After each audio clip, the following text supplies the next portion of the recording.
galerinha! Aqui é a Sabrina, sua audiobooker preferida. Gostaria de apoiar o canal? Chave Pix na descrição. Obrigada pela ajuda! Dito isso, vem ouvir comigo! Punta Arenas.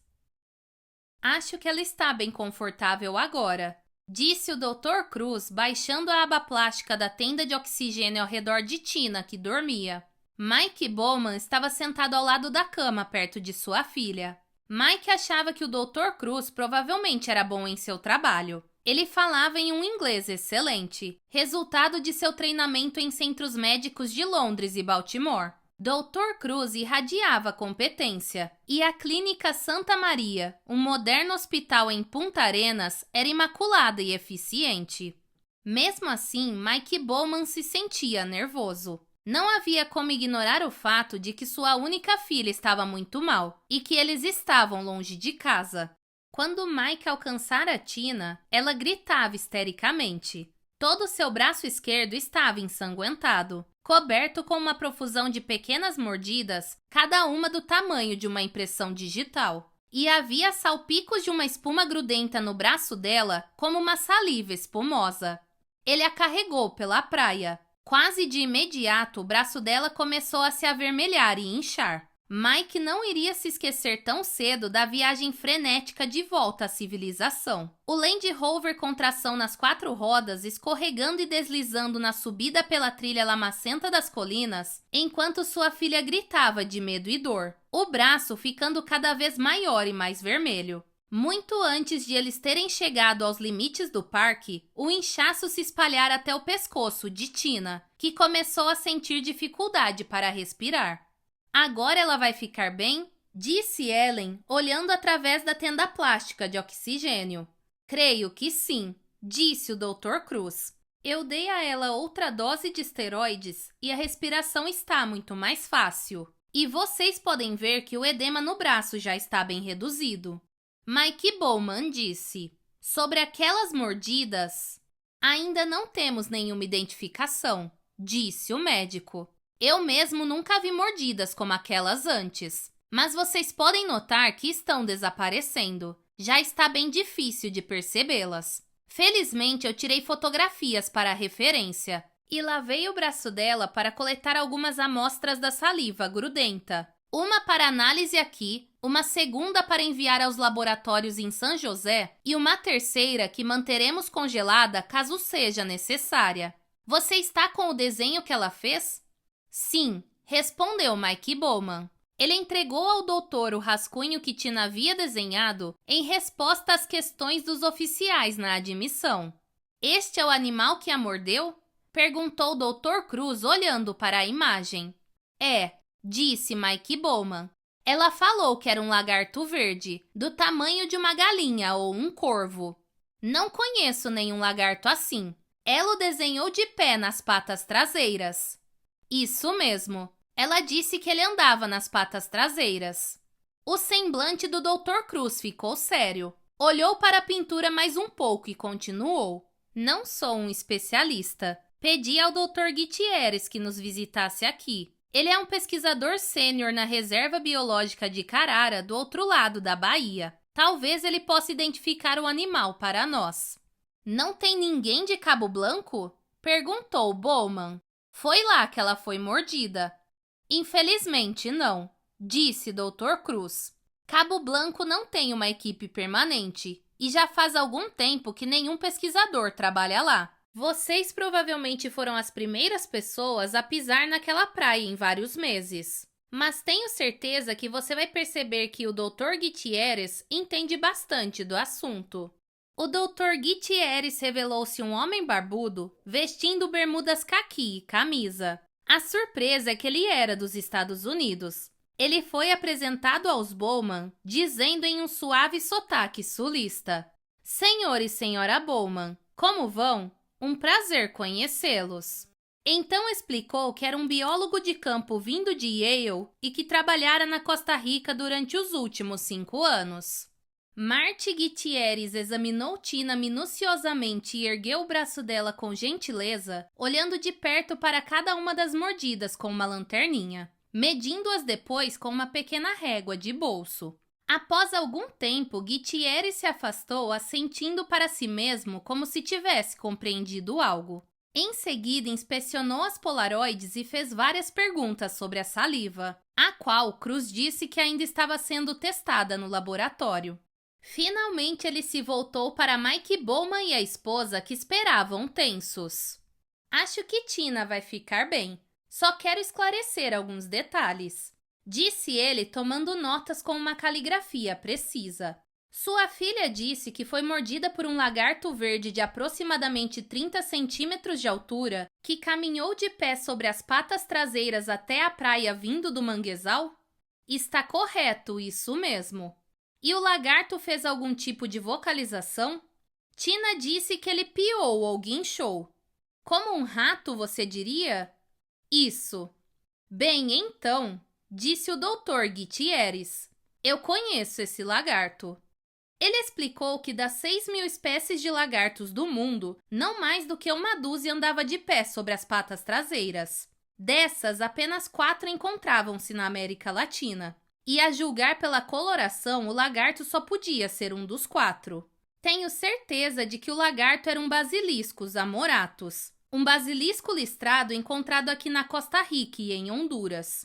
De pé sobre as patas traseiras, eles às vezes chegam até 30 centímetros.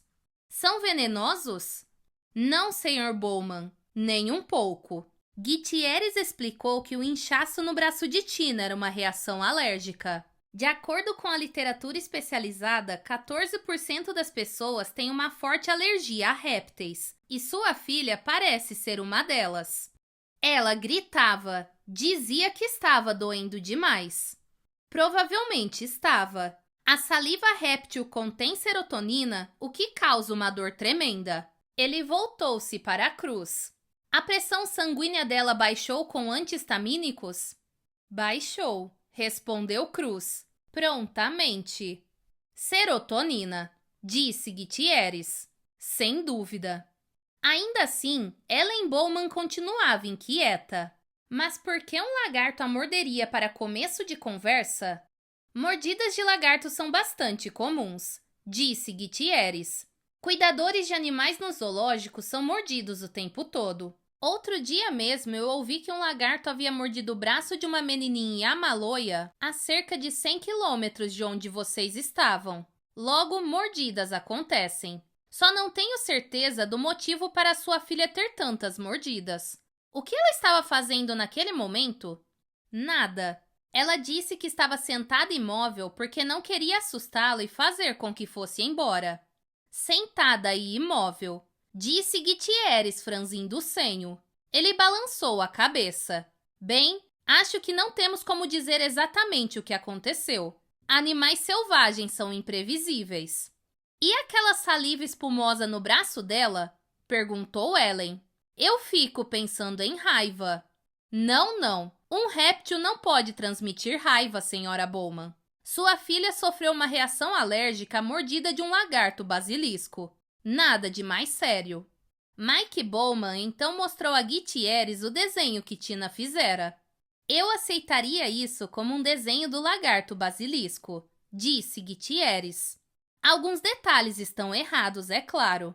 O pescoço está comprido demais e ela desenhou as pernas traseiras com apenas 3 dedos em vez de 5. A cauda é grossa demais e erguida demais, mas de resto, presta-se perfeitamente como um lagarto do tipo que estávamos falando.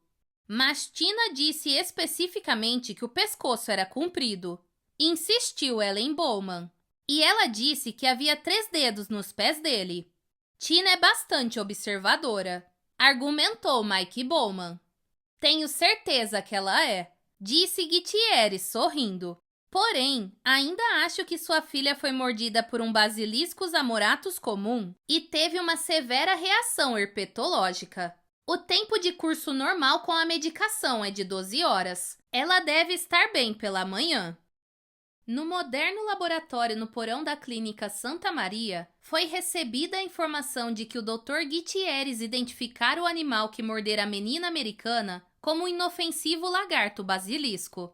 Imediatamente, a análise da saliva foi interrompida. Apesar de um fracionamento preliminar ter mostrado várias proteínas de peso molecular extremamente altos e atividade biológica desconhecida, mas o técnico da noite estava ocupado e colocou as amostras da saliva na prateleira de espera do refrigerador. Na manhã seguinte, o funcionário diurno conferiu a prateleira de espera com os nomes dos pacientes em alta. Vendo que Bowman, Cristina L. estava agendada para alta naquela manhã, o funcionário jogou fora as amostras de saliva.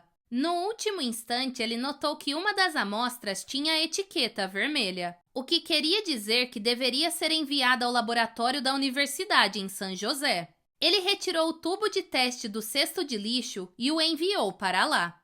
Vá lá, diga obrigada ao Dr. Cruz, disse Ellen Bowman, empurrando Tina adiante. Obrigada, Dr. Cruz, disse Tina.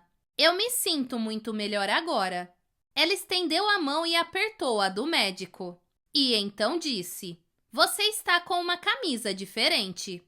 Por um momento, Dr. Cruz pareceu perplexo. Depois sorriu. Isso mesmo, Tina. Quando eu trabalho a noite toda no hospital, de manhã eu troco minha camisa.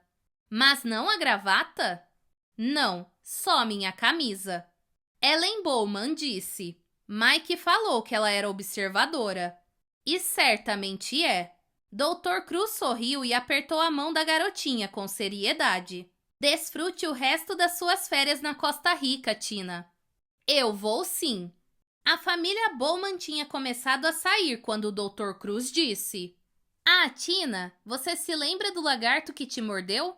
Aham. Lembra-se dos pés dele? Aham. Ele tinha dedinhos? Tinha. Quantos dedinhos ele tinha? 3, disse ela. Como você sabe disso?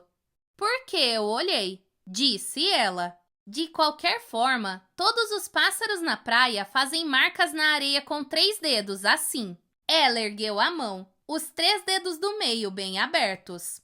E o lagarto também fazia esse tipo de marca na areia. O lagarto deixava marcas como um pássaro? Aham, ele andava como um pássaro também. Ele balançava a cabeça para cima e para baixo, assim. Ela deu alguns passos balançando a cabeça.